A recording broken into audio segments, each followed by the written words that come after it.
Assalamu alaikum wa rahmatullahi wa barakatuhu. Welcome to another episode of Beef, Bacon, and Eggs, episode 4 on our channel Islam for Europeans. And I am delighted to have Brother Nadir, who is one of the founders or co-founders of the organization Islam by Touch. Islam by Touch is an advocacy organization for Muslims who are visually impaired. Thank you so much for coming by, Nadir. It's great to have you. Walaikum assalam wa rahmatullahi wa barakatuh. It's my pleasure, Akhi Barakallah Feek, for hosting for hosting me.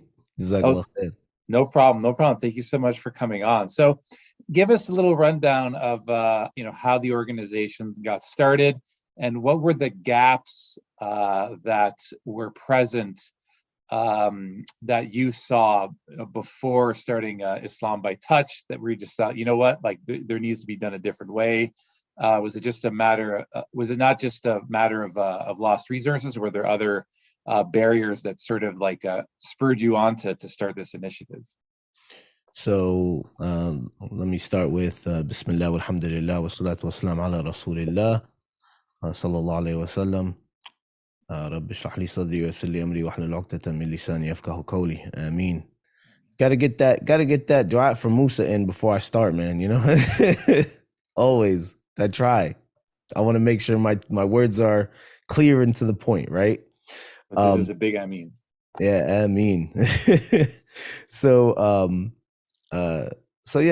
when we started Islam by Touch, or the reason why we started Islam by Touch, and we are the co-founders, and the co-founders are myself and my wife. And I say we, I don't want people to think, I think I'm multiple people at one time. I know somebody probably does that now, right? Is that a new pronoun? Is we a pronoun that people use? Do you know? Yeah, that's one of the pronouns they use. That's one of the earlier ones before hundreds of others came in. Yeah, exactly. So the we is myself and my wife. And we started Islam by Touch because my wife, she's a convert or a revert, whichever term you'd like to use, to Islam. And she is totally blind. And myself, I'm legally blind. And so what that means is that I'm partially sighted. So I can see, but my vision is extremely limited, right? So I could see about 5 or 10% of what the average person could see. That's where my vision. That's my visual acuity. So just so people can have an idea of where I'm at as far as my vision. So we're both blind, but she's a convert, and myself being born and raised in a Muslim household, I was raised very culturally Muslim. So Islam was just a part of the day-to-day, right? It's not like we really based anything off of knowledge. We just did it to do it because this is what generations have grown up to do. So when she came to Islam, after knowing her for about a year, we weren't married at that point, of course.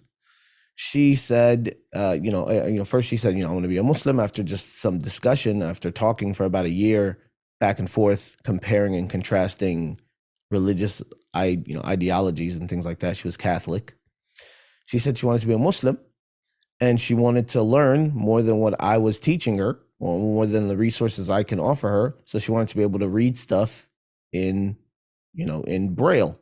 Now, she's blind, and blind people, a good amount of blind people, a good chunk of totally blind people specifically, and mostly people who have most of their vision gone, learn how to read Braille.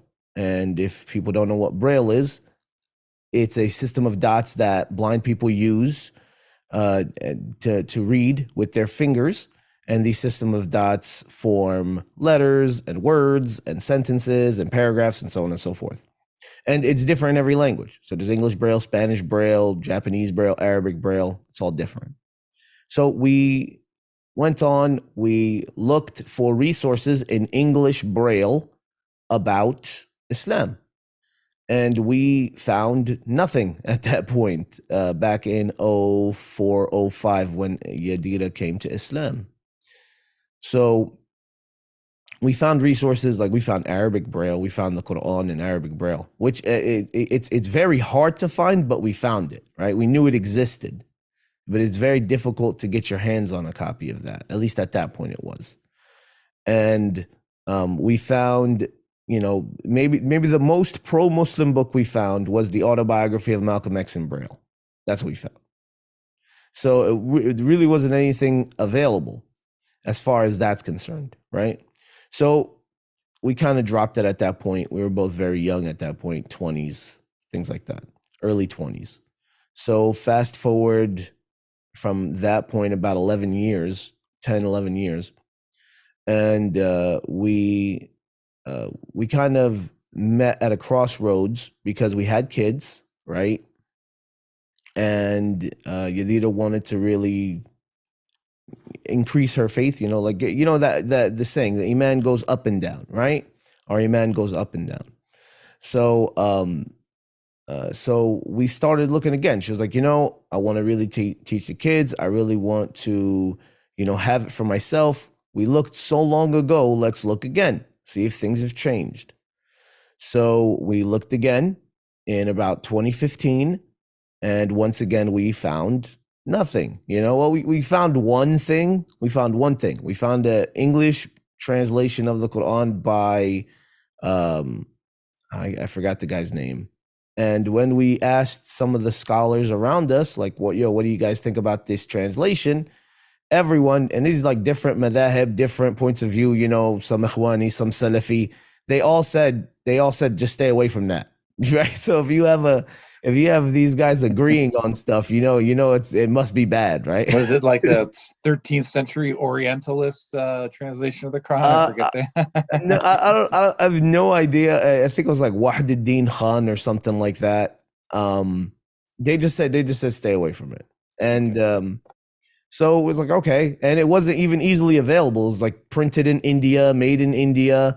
There was no way to really request one. It was just, this existed in a vacuum pretty much, right?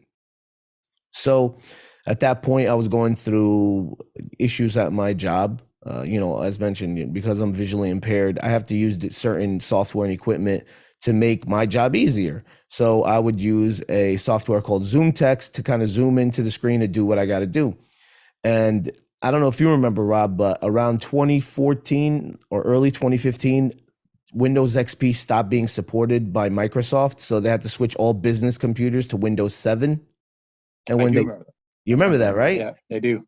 When they did that, that Windows 7 update screwed up my whole setup. So the proprietary software I was using at my job, along with the Zoom Text, was not working together.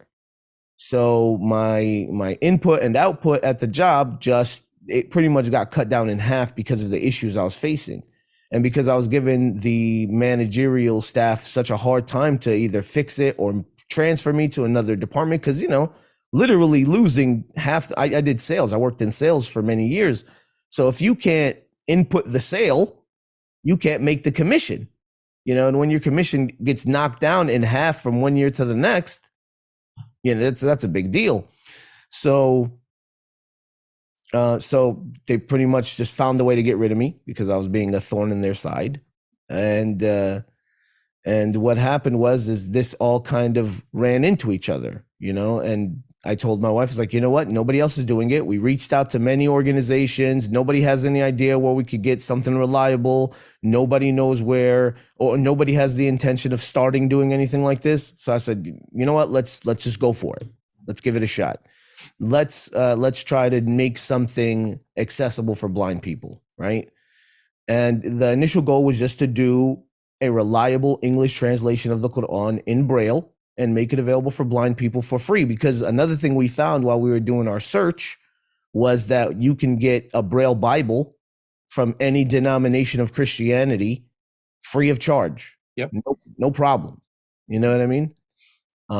So that's when Islam by Touch was born. That's why we started Islam by Touch. And she named Islam by, she came up with the name. So it's a great name. Good name. Alhamdulillah, it's a great name. Good name, alhamdulillah. Yeah, so that's pretty much the beginnings of it all. We definitely expanded from just English translations of the Quran and Braille. That is the foundation of Islam by Touch. That's where we started.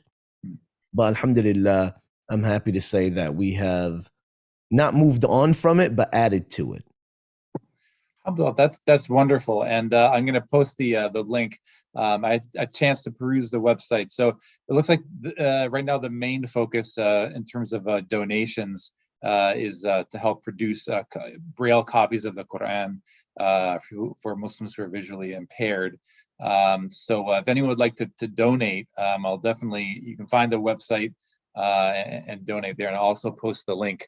So you said it's around $240 to produce a Braille copy of the Quran?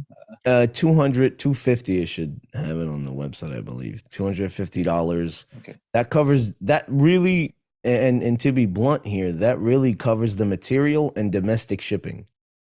Mhm. You know? So that would cut, because everything that we use when it comes to these Braille books, or anything when it comes to people with disabilities, it's all niche products, right? It's not like these are bought on such a massive scale. So because it's a niche product, because there's so low demand, the prices are generally higher than normal. So whereas you can go to Staples and get a pack of 500 sheets of paper for less than $10, like $5 or something like that, right? A box of 1,000 sheets of Braille paper is about $70. Mm. You know, the covers that we use that are made to size of these Braille books, of these Braille of the Braille paper, because even the size is a unique size. You have two sizes of Braille paper. You have regular paper size, which is 8.5 by 11 inches. But then you have the like Braille book size, which is 11.5 by 11 inches, which is a very proprietary size, right? So they have covers that fit these books. Those covers, for 50 of them, it's $100. You know, it just kind of goes, and to do one full set, let's just kind of make this clear. To make one full set of the English meanings of the Quran in Braille, and we use the Sahih International Translation for anyone who is interested in knowing which translation we specifically chose. We use the Sahih International Translation because of how widely accepted it is, because of how scholarly recommended it is, because of the simplicity and the eloquence kind of converging in that translation. So that's why we went with that one specifically. That's a 10-volume set. So it's not one book.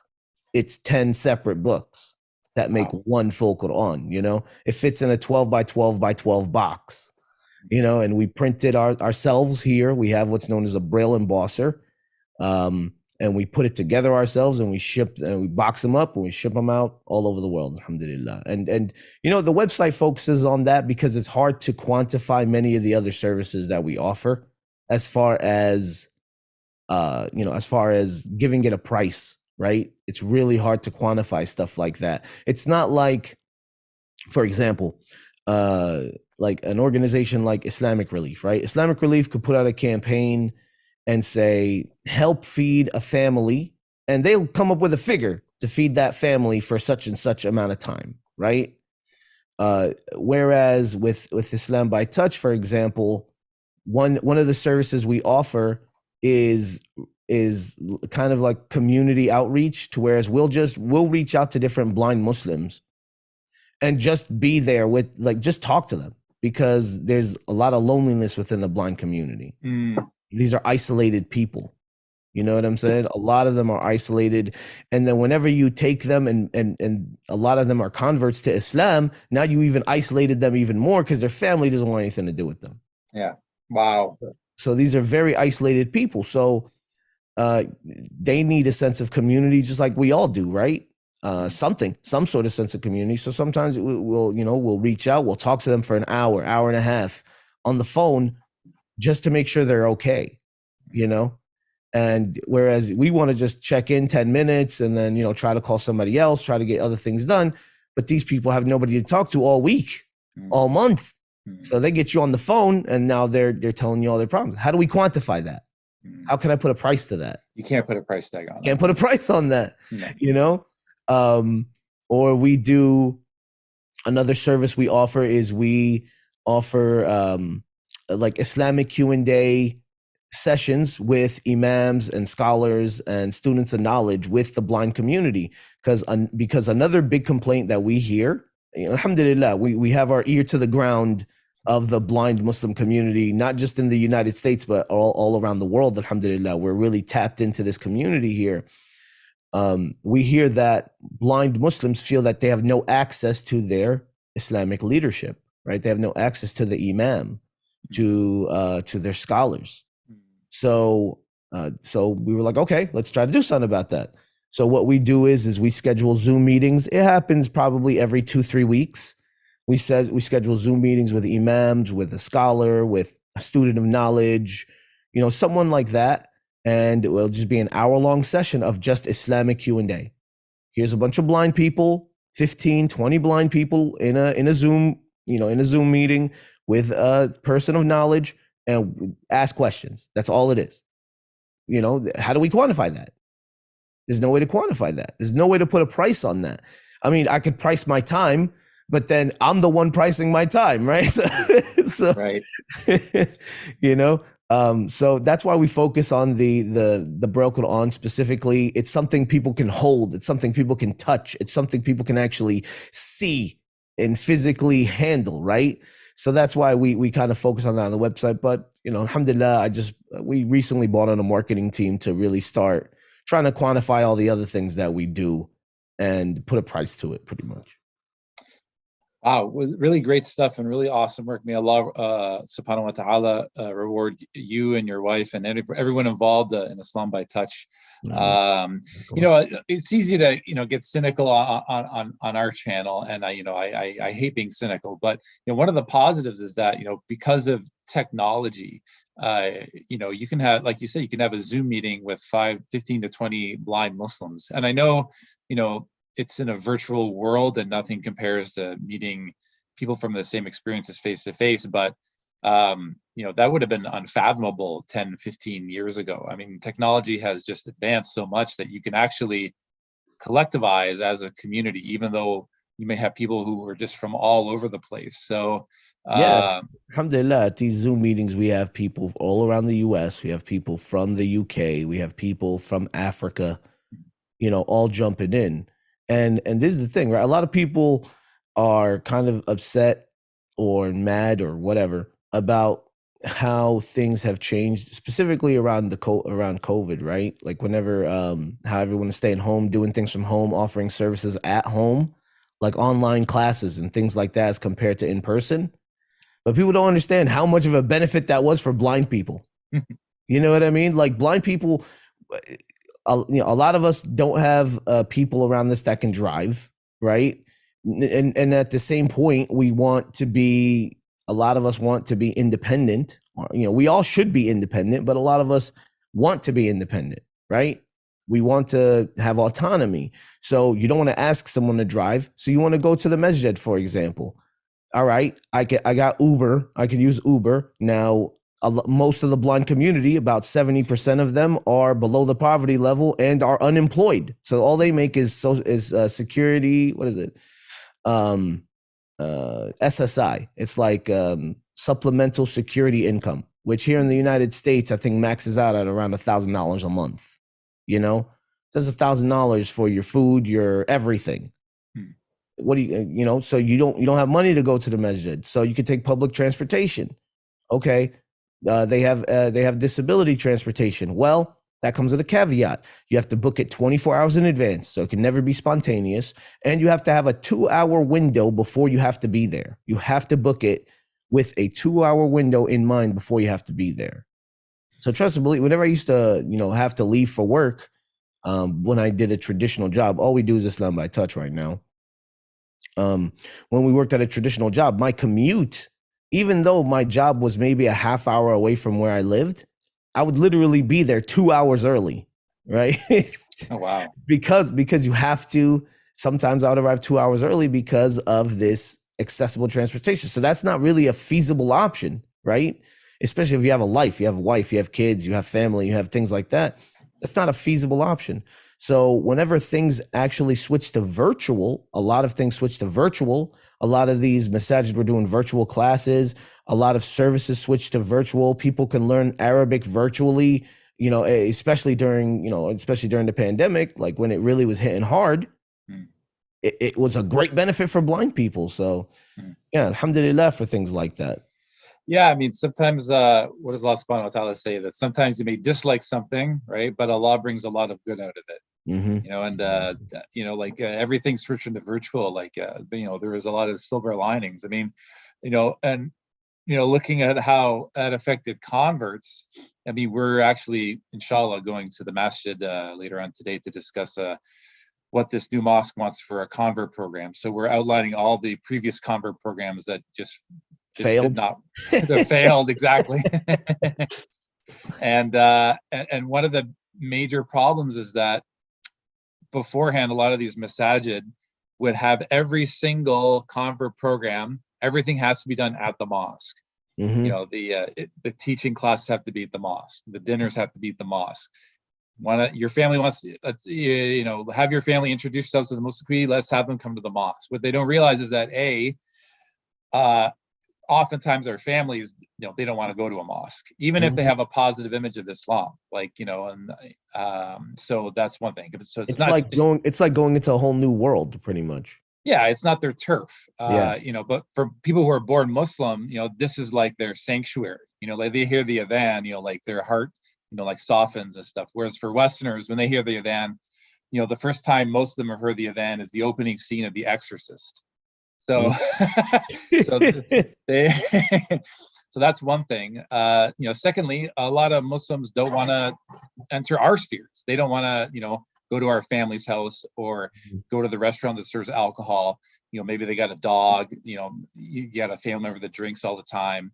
And they just, it's just reluctance. They just don't want to. So you're living in basically two different spheres that never want to interact. And then on top of that, the converts themselves, sometimes they're hiding their Islam from their family members. And a lot of these masajid are on busy streets and, going in and out of a mosque wearing a hijab. Exactly. All it takes is one uncle driving down the road and say, hey, I saw you at where those Muslims are. Exactly. So, you try explaining this to these mosque boards and they just don't get it. I mean, look, there are so many issues within masajid. It's too much to list. Like just everything you just mentioned right now. For example, right? They want to hold all the events at the masajid, but for blind people, for example, right? For blind people, we get put on two separate extremes, right? And it happens the same way a lot with converts, right?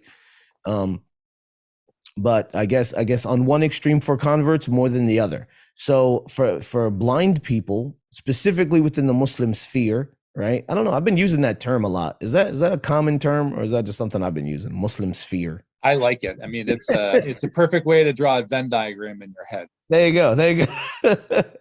So, within the Muslim sphere, you have two extremes. The first extreme is we look at you. Okay, so these are the two extremes. The first extreme is people automatically hear they hear in their head the hadith of the Prophet sallallahu alaihi wasallam, where he says, when instead of looking at those who have it better than you, and of course I'm paraphrasing here, right? Instead of looking at those that have it better than you, look at those that have it worse than you to kind of appreciate your situation. So we're the worst. We're that worst side, right? People feel sorry for us. They pity us. They look down on us. We are not at the level of the normal community, right? It's so sad. Let me try to emphasize this a bit. I was watching an ad for a Muslim organization trying to help people get cataract surgery, right? Because cataract surgery is a fairly simple surgery here in the US, but overseas it could be quite costly and difficult, right? So the ad is and it's an imam on the ad, and he's talking about cataract surgery, and he's like, help these people get cataract surgery so that they can live a normal, happy life. So it's like, okay, so I guess because I'm blind, automatically I can't live a normal, happy life. You know what I mean? Yeah. Like that's what I take from that immediately. Yeah. That's because that's the contrast, right? Like that's the two options you had. A, get the cataract surgery. B, you cannot live a happy, normal life. So that's the one extreme. that we are just looked down upon, put in a corner, spoken softly like we're babies, forced to be at the whims of someone to guide us everywhere. Maybe we don't want to be guided. You know what I mean? And then the other extreme is just everything you do is inspiring. This is what I mean by the converts. I'm sure converts, especially new converts, specifically probably white converts. I don't know. You clarify this for me or not, Rob? But Yeah. converts specifically, get it, like everything's inspiring. The fact that, like for us, for blind people, it's like, oh my God, did you see him just take a spoonful of biryani? Oh my God, this is inspiring. this guy's amazing. The fact that he just wiped his face with a napkin, what I mean? Like this is the other extreme. And blind people either they thrive off of that because this is, let's say specifically blind Muslims born and raised in very culturally Muslim homes. Specifically, I see it more within the Southeast Asian part, like the Indo-Pak subcontinent area, the Desi community. I see it a lot, and I haven't really dove real deep in it. But within their culture, as a blind person or as a disabled person, you're not expected to do anything, nothing. Sit in a corner, don't move, right? I see that a lot from there. So they either thrive in it because this is all they know, and hey, I'm getting pity. They're doing whatever I want them to do for me, or they just crumble in it. They absolutely crumble and just don't want anything to do with this Muslim community. Nothing. Like the fact that blind people use guide dogs, right? They use guide dogs, and you just mentioned dogs. They don't want to come around you because you have a dog. Imagine when you're a blind person at a Muslim gathering and you bring your guide dog because you don't want to depend on anyone else to, guide you around. You want the dog. It's like throwing holy water on a vampire. Exactly. Exactly. You can literally see the smoke or the fire just come off their skin. SubhanAllah, man. And in reality, right, that specific topic is really based on ignorance. Like it's really based on ignorance, right? But we can elaborate on that or not. But like you said, they just don't, it's not welcoming at all. Like it's just the antithesis of welcoming. Like if you want to show someone how not to attract people to your faith, this is what you do. Yeah, it's I call it a zeitgeist. I mean, it's almost like an overall, like sign, spirit of the times that it's not one individual, and it's very difficult to think that way when you have people saying such really asinine, 1 step forward, 10 steps back type statements. Yep. But when you look at things like Twitter, you'll see thousands of Muslims, like liking these posts, these tweets, and no one critiquing it. And you just think to yourself, am I crazy? Like I remember, I'm not going to name names. Sure. There's one well-known Islamic public figure who considers himself a da'i to the West. Oh, I want to give dawah to the West. Back when he had his Twitter handle, he posted a picture of the Eiffel Tower with all these big, huge Arab minarets all around it. And it was like dark, like super dark, like ominous, like, something out of like Darth Vader, Star Wars. Yeah. And tweeted like, inshallah, the Eiffel Mosque will open in 2030. Women will be forced to wear hijab. Share this with your friends and family. I'm sure they will love it. What a way to welcome people. Yeah, right? I know. And like, what a way to make them feel comfortable. Just scare the hell out of them. You know what I mean? But here's the thing, Nadir. Even the white converts were liking this. They're saying things like based, and I'm just like thinking to myself, oh my gosh, like if I were to show this to my, alhamdulillah, my family had no problem with my conversion to Islam. But if I was a convert and my family, felt dismay and like anger or confusion, or even if they didn't, even if they were just totally neutral at Islam, I would never want to show this to them in a lifetime. So it just creates more and more barriers for people. And I just think to myself, is it just one person, or is it just like this overall attitude? We can't really blame anybody. It's just more like, like you just have to change the way people just present an idea that, hey, maybe this isn't the best idea. It sounds ridiculous that you would have to explain it to people like this, but like if you tweet back, hey, maybe this isn't the best idea to tweet something like this, and there are several other examples. Well, the thing is, imagine that right there just sounds like a propaganda tool, right? It's a good way to get those people that hate Islam to, it's a good tool to scare the hell out of people. It's a great way of doing that. So it's a recruiting poster for Génération Identitaire. That's what it is. I don't even know what the hell that is. What is that? European. It's a far right European group. Okay. So, but you mentioned the boards too, right? You mentioned that, and I want to speak on this. And it's crazy because I got to talk at my local masjid next week during family night, and I'm probably going to be flaming setting the whole board on fire while I'm up there. I don't care. So you got to record that. I really don't care. Like, I'm not going to name names. I'm just going to point out the characteristics that shouldn't be there. And I'll point it out right now. First of all, with these boards, man, none of these people are qualified to be on this board, right? Like, none of them. None of them have religious education. None of them have experience really with the Muslim community outside of their own cultural experience, right? Most of the boards are all one culture, right? A lot of them are related, right? So a lot of nepotism. And just that's it. They join the board because they have some sort of status in the community, and that's as far as it goes, right? So now they're a part of the board, and now they have power, and there's a lot of egos. There's a lot of narcissism. There's a lot of these "what about me" mentalities, within these boards, in which a board is literally supposed to be what about this, not me, the community. That's the whole reason why you're there. Not about your own personal agenda. So what happens is you have this board of a bunch of people who barely interact with converts trying to come up with a convert program within a masjid.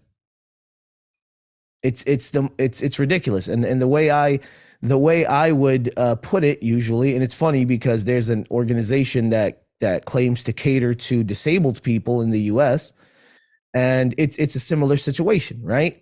You have a board of about 9 people, and one of them is disabled.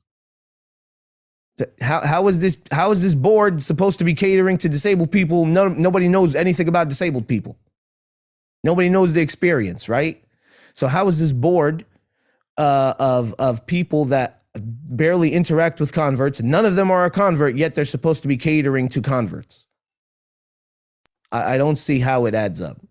Yeah. I'm curious on your feedback on that. Well, I mean, a lot of it is, and you mentioned that, these people aren't very religious, but even if they are, I've even seen imams who've been trained for several years, they come to the West and they have a lot of theoretical knowledge, but they don't understand how the greater society works. They don't practically apply it, right? Yeah. And they don't do, okay, you're not a convert, that's fine. I'm not going to fault you for that, but at least do research, at least, have a panel or a focus group or an anonymous survey and get data. And then, from that, at least you can glean, okay, where do we need to go? But that's the thing, since we don't research these things, your whatever money you spend is just going to be a complete waste. And then after you spend all this money, you're just like, well, we tried, we threw money at the problem and it didn't work. Exactly. This is the funniest thing. So I was speaking to a brother at a masjid, and we're trying to talk about, issues of blind people, visually impaired people. And his reply was like, well, just like you just said right now, right? He was like, well, we did a survey within the community. Like we did some outreach and we found nobody needed it. I was like, okay. I said, hold on. Let's back up a bit. Okay, so let's see how you did your outreach. Let's break this down, right? I was like, okay, so what you do? You sent out emails to the people who signed up for your email list. Number 1, 10% replied back to that email, right? Because, most of those emails just go right into the spam folder because they're sick of seeing the donate today to your masjid email. So 10% of those, 10% you may get, 5 or 10% you get a reply on that, right? 5% of those, 5 or 10% of those replies have someone disabled in their family, right? And that's it. You didn't outreach to any blind organization around you, right? You didn't see if there were organizations around you that service the blind community, or you didn't reach out to the what is it called, like workforce or vocational rehabilitation department, state department in your community. No, you did not reach out to them. You did a half a job. I was about to curse. You did a half a job, and you claim that you did everything you can do, and nobody replied. So now we're just not going to give a crap anymore. Yeah, they don't do. I mean, I have a master's degree in applied social psychology, and I remember taking in my undergrad when I was one of the few Muslims that took psychology. And for the most part, they don't study research methods. And like when you don't understand when you do research, right, what is your target group and how do you reach out to that target group? Because if you don't understand that, you're not going to get the data that you need. Exactly. They don't understand things like an attrition bias, a selection bias, things that influence the results of your survey, right? And just as a practical example, like a lot of online sheikhs, they'll spend all their time debating and arguing and going back and forth with these people who are just total Islam haters. Yep, just trolls. Trolls. And what that does is, for Muslims who don't really interact with non-Muslim spheres, they're going to totally think that all non-Muslims think like David Wood and Jordan Peterson and apostate prophet, or the other extreme, like pro-Islam people like Karen Armstrong, and nowhere in between, right? Yep. And just something simple like that, if you don't understand like how to do research, whatever findings you're going to get are going to be completely skewed. Absolutely. Well, and that's the thing. And if there's any findings to begin with, right? Because their whole point is, like what the example you made is, we threw all this money on it, it didn't really work, so we're not gonna fund it anymore. So that's their cheap excuse out, right? They do a half a job. They know they're doing a half a job, right? They don't really put any effort in it because they really don't care. They're just doing it to shut you up, right? That's the only reason why they're doing it to begin with, because they get some pressure. So they do it to shut you up. They do the half a job so they could say, hello, we tried. And then that's it. Boom, problem solved. Now we don't got to deal with it anymore. Let's get back to, raising money to build this masjid over 15 years, and we haven't even put in a decent bathroom yet.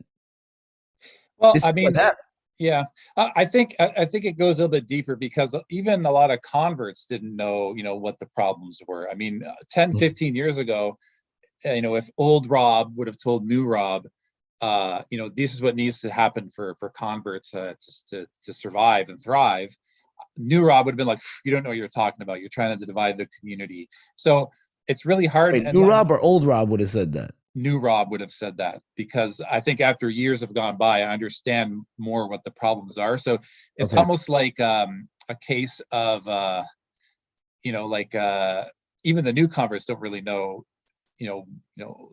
understand like the reasons why people aren't converting to Islam in the first place, and B, a reason why a lot of them, may show up at the mosque, take their shahada, but then a month later you don't see them anymore.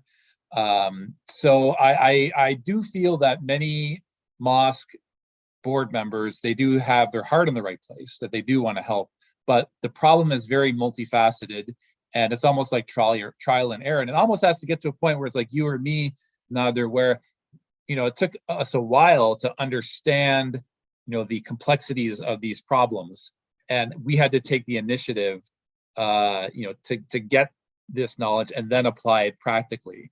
But you have to start somewhere. And I think once people start to realize like, oh, this is what the problems were in the first place, I didn't realize that, I think inshallah it'll catch on really quick. Inshallah ta'ala. I mean, the issues that we face, I mean, listen, we face different issues, right? As converts and as disabled people, right?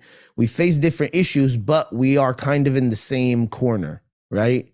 Like it's different problems within the Muslim community that we face, but we both face them because we're generally different from what the Muslim community expects, right? So converts, you guys, and it's funny. My wife asked this question. It's a very interesting question. how long will I be considered a convert? Like, when will I just be considered as a Muslim, as just a normal Muslim, right? Because ask yourself this question, and there's a lot of times people don't ask this question. Umar ibn al-Khattab, radiallahu anhu, he wasn't like all the Sahaba accepted Islam from the Prophet. These guys weren't born and raised in a Muslim household. At least the first generation, the first people who was given da'wah to, right?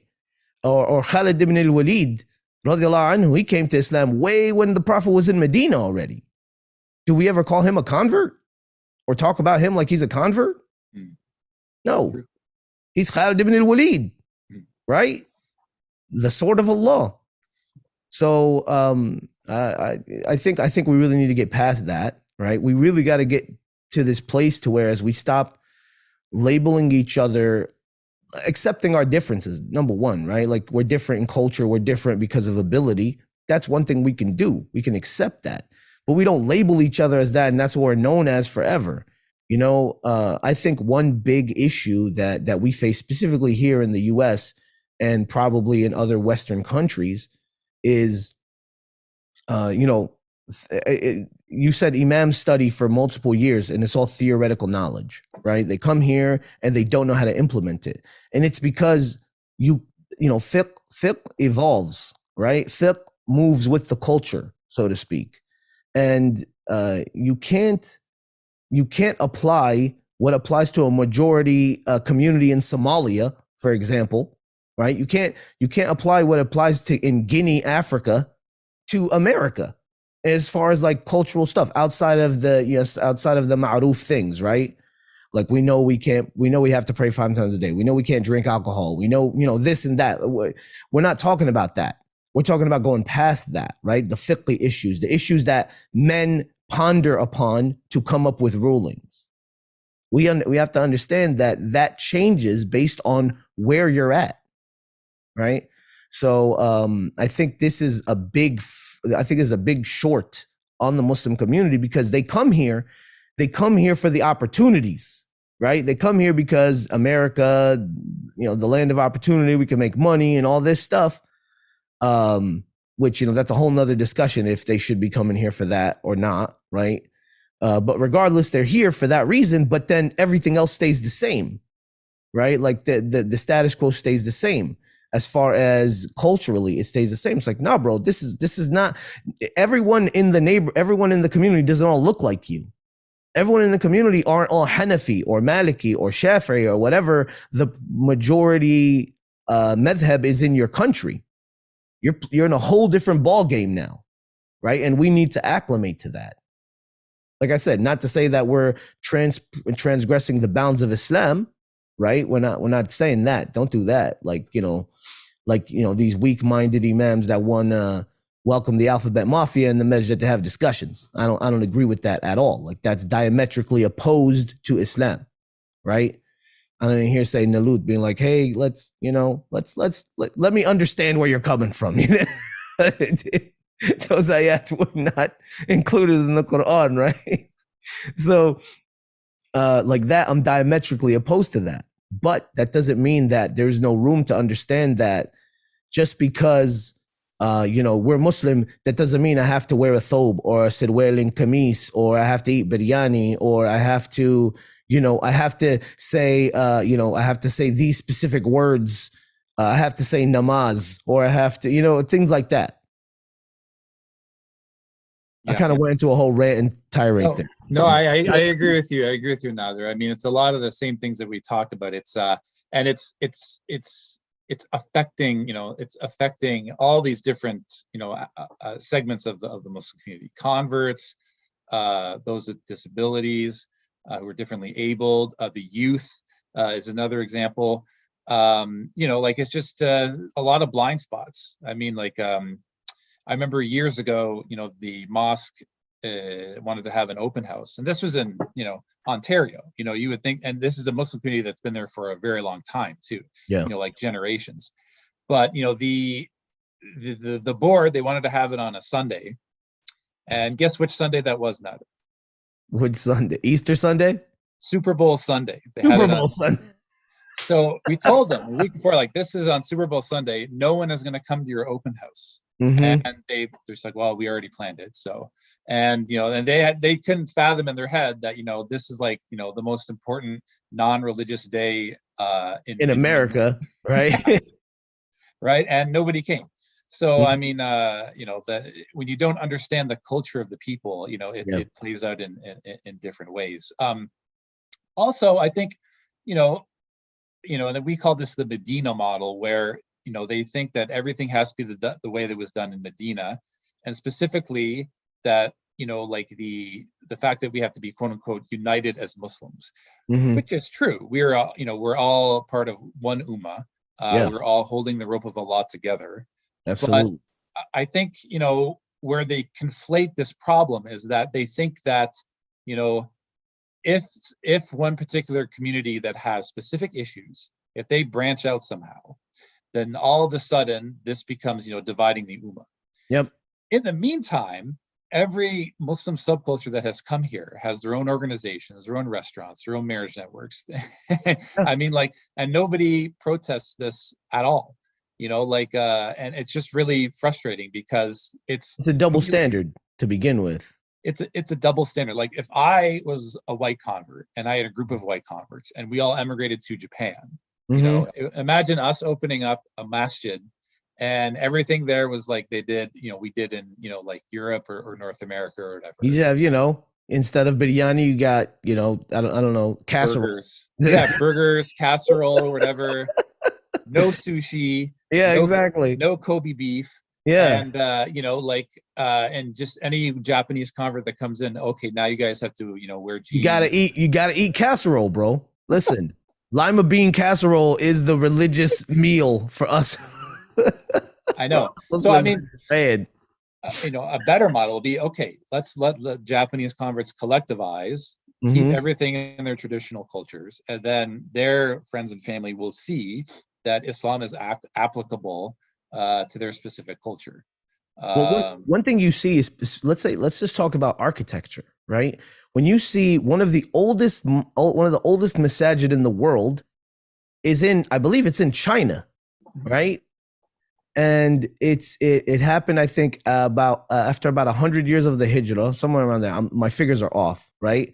But it's in that Chinese style. It's built in that Chinese style. Like, you would look at it, you wouldn't think it's a masjid. You know what I mean? Based off of our stereotypical view of what we think a masjid should look. You look at it, it doesn't look like a masjid. It looks like a big, traditional vintage Chinese palace or something like that. But you go in and it's a masjid. Xi'an, China, the Great Mosque of Xi'an. You know what I mean? So, like, why did they do that? Because this is the culture of the people. It doesn't go against Islam. So they maintained it, right? They maintained the culture. And that's where we kind of fall off. We fall off greatly because people come from a place of no understanding, because they're in a position higher than you. Unfortunately, they feel that they are, and this is general statements. I'm not saying this is everybody, right? But I don't know how you feel, Rob, but I've been working behind the scenes with Muslim leadership for about 6 years now, and the nepotism, the egos, it's so disheartening, right? To the point to whereas I look at myself and I say, Alhamdulillah, I'm a Muslim because I believe it's the truth. Instead of, I had a good experience with some Muslims, so I accepted Islam, and now I'm dealing with these Muslims that are not putting a good, favorable face on Islam. You know what I mean? It's such a bad situation that Muslims, specifically around the West, because these places are built up as, like, as organizations, as businesses, right? So, you deal with these places, you deal with these people, and they're stuck in their ways, period. There is no understanding, just like you said, they'll they'll open up all these things for their own culture, which is fine. Open up your places for the culture, but the one place where you should not be, where you should stop all that, locking down your culture in this place, should be the masjid, because this is supposed to be a welcoming place for non-Muslims, so that you can entice them to become a Muslim. Yeah. I mean, and going back to the whole angry tweets that I was talking about. Look, Yeah. I'm not, and I don't want people to get confused. I don't want people to, the anger that Muslims feel towards the French is totally understandable. Like I'm not saying to quiet it down or not post this kind of angry stuff. If you're the head of an Islamic organization, that's a different story, Yeah. right? But if you're not going to change the way that they talk, then it would be a better idea if you compartmentalize these issues so that the people who are specifically in that difficult situation can work on their own problems. That's not dividing the community. No. I remember the first day I converted, this was during Ramadan. Mhm. And it's a good thing I had a thick skin back then, because anyway, I was eating iftar, right? And I was sitting next to all these like Arab kids, right? And they had they brought the Red Cross. The Red Cross came in. They were like coming to our iftar event, and they were non-Muslims. Yeah. So we invited them to the masjid, right? And they had like they were. One of the Muslim community members like, okay, so this is so and so, this is Daniel from like the Red Cross, right? Mhm. And the guy started talking, and right sitting kitty corner to me was this like 13-year-old Muslim kid. Takes one look at the guy, and under his breath, it's like, okay, yeah, I'm white, I don't like you. Like, and I'm just like, wow, like this is a guy who comes to your masjid, Mhm. to talk about the great things that Muslims are doing for the Red Cross and to reach out to the Muslim community, and you're still angry at him. So Mhm. it's just understandable. Like, who knows? Like, maybe this kid was beaten up by white kids or called racist names. So I get it, but that's not where you want to bring your drunk Uncle Billy to the mosque. You don't No. want to bring this Arab kid to your house to talk about Islam. It's just a square peg for a round hole. And I don't know how that transfers over to like what is experienced in the blind community, but I'm sure there's some overlap with that.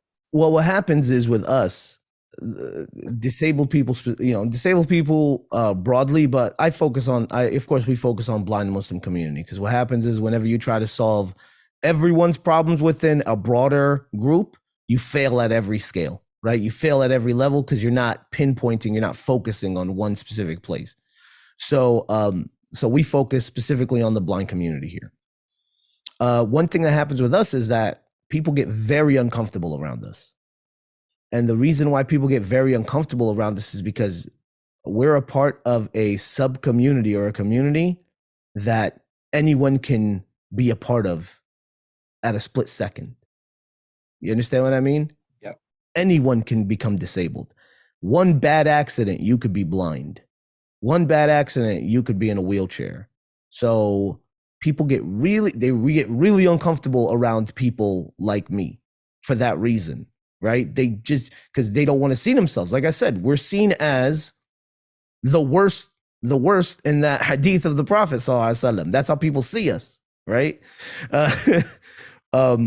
So it's not that they look at us and they say, "Oh, we hate you." No, they isolate us, right? They make sure that you know that we're doing this all for you because of your blindness, right? They say the quiet part out loud around us, as far as that's concerned. So I guess in that respect, they would, they like the kid, he says like, "Oh, well, he's white, I don't like him," right? Or I hate him or whatever. In that respect, it'll be similar, right? But as far as like the vitriol towards us, it's not like that, right? But people get really uncomfortable. I remember one time I came to a masjid to go do an evening program, and I was walking next to somebody, like walking next to him. I was using my cane. I wasn't using him as a guide or anything. I was using his cane. I was using my cane. And like a teenager, maybe 16, 17-year-old kid, walks up to him and says, "Can I shake his hand?" I'm like, "What the hell?" Like, bro, I'm right here. Talk to me. You can talk to me. And this is something this is one actually big issue we deal with a lot. Whenever I'm with my 12-year-old son, all right, I'm responsible for him. Whenever I'm with my 12-year-old son, people will come up to him and ask him questions about me. right? It's automatic. Like, I don't have my faculties to just live a normal life. This is the view that we get. This is the treatment that we get within like those types of scenarios, right? And one thing I wanted to kind of add, you mentioned you said disabled or differently abled. Just for heads up for everybody, most disabled people don't like the term differently abled. Okay. Like we It's don't like, even like it. It's like Latinx. Yeah, exactly.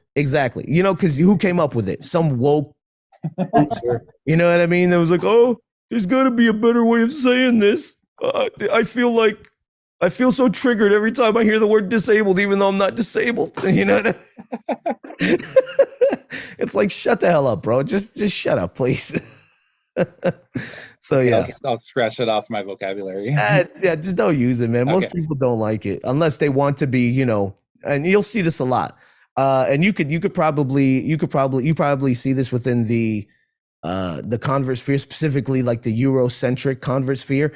A lot of disabled people or blind people lean heavy liberal, right? Because they're like, oh, they see us as human beings and all that. It's like, it's reality, bro. You're just a box they can check off on their list of this is part of our group. Yeah. You know, that's why for some reason it's so funny. This is actually very interesting. When you saw those parents in Dearborn get really pissed off about that you know, that gay book, right? Conservatives were like surprised. They're like, oh, look, this is shocking. The Muslims are standing up against LGBTQ. It's like, bro, this shows how bad of a job Muslim leadership has done in America, right? This is clearly shows how much of a horrible job they've done, because if it's not clear to conservatives that we have more in common with them than we do these liberal woke leftists, like we made a huge mistake, right? Like it's funny, they think we associate more with Qom Lut than we do them. Well, I think what happened there is so the paleo-conservative Ron Paul. Use your big words, bro. Go ahead. Yeah, so like I guess the anti-Zionist conservatives, right? Yep. And there are several. Yeah. You know, especially before 9/11, and they at least had some, you know, were able to be seen. You know, but after 9/11 occurred, what happened was that the those in power, the powers that be, they funded people like Tommy Robinson and Gavin McInnes and Rebel Media, right, to push this kind of pro-Zionist, anti-Islam brand, right? So what Muslims saw in the media was just like Islam bad, Islam bad, Islam bad from the conservative crowd. And the ones who had no problem with Muslims at all, or even, you know, positive attitudes towards Islam, they were completely pushed out, completely deplatformed. So if I was, you know, a born Muslim or first-gen Muslim living in the West, and all I saw was what I saw on TV, you know, like the angry, bomb them all to the Stone Age, you know, like Zionist conservative, I would totally think that the vast majority of those, you know, conservatives who had it in for me. And, you know, so I think it's understandable to a degree why Muslims were just shocked that like many conservatives would agree with them when this issue came out. I think, you know, the transgender, you know, like now that it's, you know, full front and center, it's almost like even, you know, Muslims who are very angry towards, you know, Westerners, and Westerners are angry towards Muslims, like the very extremes of that Venn diagram. You know, like the fact that their kids are not going to be exposed to this en masse, you know, that's sort of like trumps, you know, the anger, no pun intended, and the hatred, right? Exactly. So they're willing to put that all aside, you know, to work on that specific issue. But I think they'll start to see that many people on both sides really had no problem, or, you know, like at the very least are willing to do dialogue and are not interested in, you know, committing violence against one another. So it's interesting to see that going on. I mean, I think that's where the focus, a lot of times focuses of on interfaith gatherings are, you know, let's just talk about the things we agree upon, right? And let's just have a kumbaya moment. When in reality, interfaith should be, listen, we disagree on these fundamental issues when it comes to belief and, our belief and our faith, but we agree on these fundamental issues that affect society. So let's work together to fix those issues. But unfortunately, the situation is a lot of these interfaith things are usually with like super liberal churches, you know what I mean? And super liberal reformist Jewish movements and things like that. Well, the other problem is a lot of these, like conservative organizations that don't have a problem with Muslims, they're poison to the touch. So even if you talk to them, it's like, oh yeah, great, we're good on this, and the next day you find out you're fired from your job. So, and they realize that too. So they often don't want to reach out because it's just like, yeah, we don't. It's not that they don't want to talk. It's just that if we did, we would get into we would put these Muslims in a lot of jeopardy with their even though just reach out. Like, I mean, if we reached out to, like, I'm in Texas, right? So in Texas we have it's still fairly conservative, right? It's still fairly conservative. You do have spots that are liberal and things like that, but it's still fairly conservative. And we have a lot of evangelist churches around here. Like, I highly doubt if as a Muslim community, a lot of these famous imams and Muslim leaders live around here, right? They live in Texas. If we got together, right? If they got together and they reached out to some of these evangelist preachers and said, listen, we disagree on these things, but we agree that we should keep all this crap out of the schools and we shouldn't be exposing children to this and whatever, just like you said, right? Like, it trumps the vitriol. I don't see a reason why it wouldn't work. I really don't. Well, I think that needs to be done. I just see a hesitancy. That's really what I see. I feel like these imams are afraid of being, canceled. I think a lot of, when you go high up, a lot of these, leaders are so entrenched in their organization that, even if they did agree with this, the negative repercussions and fallout, from them even talking to Muslims, would create a lot of problems. And you saw this when, a lot of the Western dais reached out to like these high level people like Jordan Peterson, who is, who just signed a contract with the Daily Wire Plus. I mean, the guy is like a laser beam pointed at his head at all times, So I agree with you, Nadir, that dialogue needs to happen. I do also agree with you that a lot of these imams are afraid that if they do reach out, they're going to be seen as like an Uncle Tom or, making the problem worse. But I think that the work needs to be done at the grassroots level. Because, even after all is said and done, Islam is still a taboo subject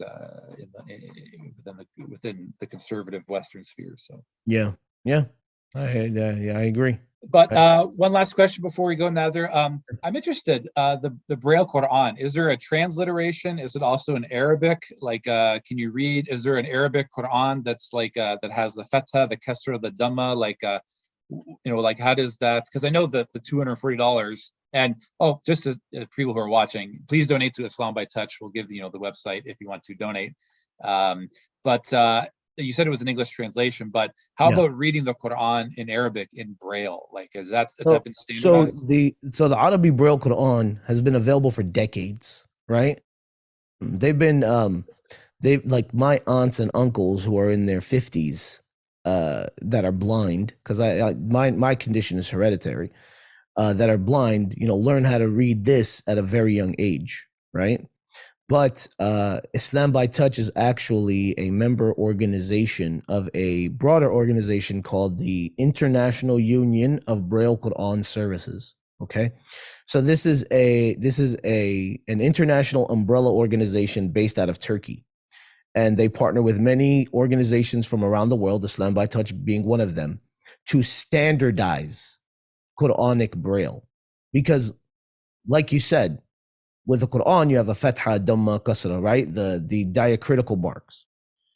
There are differences, though, from one country who prints a Braille Quran to another. So these Braille Qurans are printed in Turkey, they're printed in Saudi Arabia, they're printed in Pakistan, they're printed all over the Muslim world, I would say, right? Not really here in the West, but all over the Muslim world. And the issue is some of them, when they print these Braille Qur'ans, the fatha goes before the letter. Some of them, the fatha goes after the letter. In Egypt, they put the fatha on a completely separate line. So like above the letter or below the letter. But in Braille, that doesn't really work well because you don't read up and down in Braille. You read left to right in Braille. And by the way, Arabic Braille is also left to right because it's a Western system. So they just adopted to the Western system, right? So the whole point of this organization that I'm a part of is not just to bring Braille Quran to the world, but to unify the Braille Quran code, right? So that any Muslim who knows how to read Quranic Braille, from the US to Pakistan to Medina to Palestine to China to wherever in the world, right?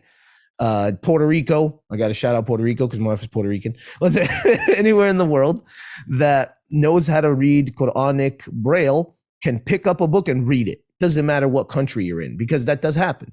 You go to a different country and you're like, what's this character? Because sometimes the fatha can be different dots in different countries. It's a big mess. So yes, it does exist. A transliteration in Braille, I don't really know if it exists. I don't believe it does, only because, and one reason why we didn't work on it. Let me kind of elaborate on, because that was a thought. We thought about that. We should try to work on a transliteration. And the one reason why we didn't do that is because if someone was going to memorize, for example, right?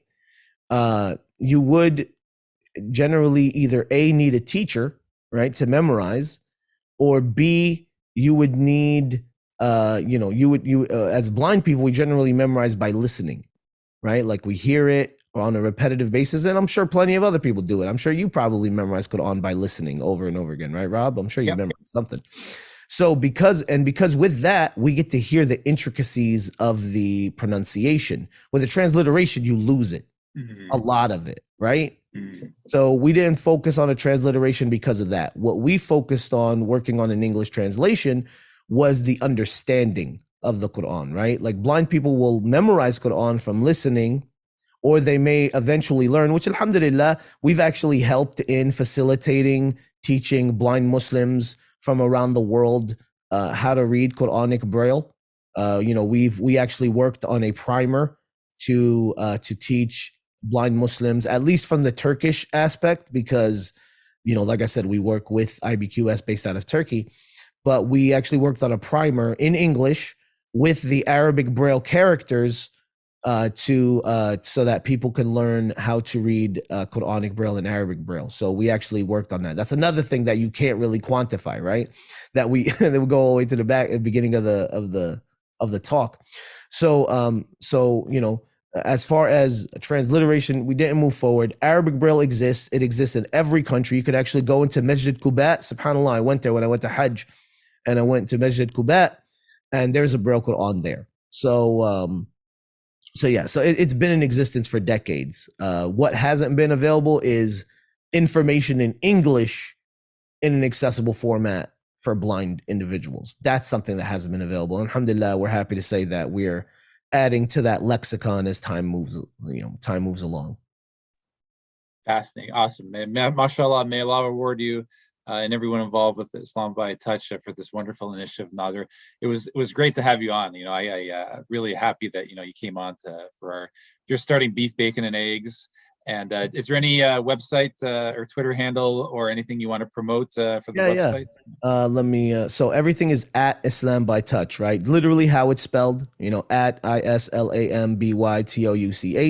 That's on Facebook, Twitter, Instagram, YouTube, TikTok, you name it, it's there. You could go to islambytouch.com just to learn more about what we do. There's a contact form. If you send an email, it's literally me or my wife seeing it. It's me and my wife pretty much doing all the work here. We are starting to include people. Like we just added a brother to the board who's a blind convert brother living in South Carolina. We just added him to the board, and we just hired a marketing team. But majority of the work as of up until this date has been myself and my wife.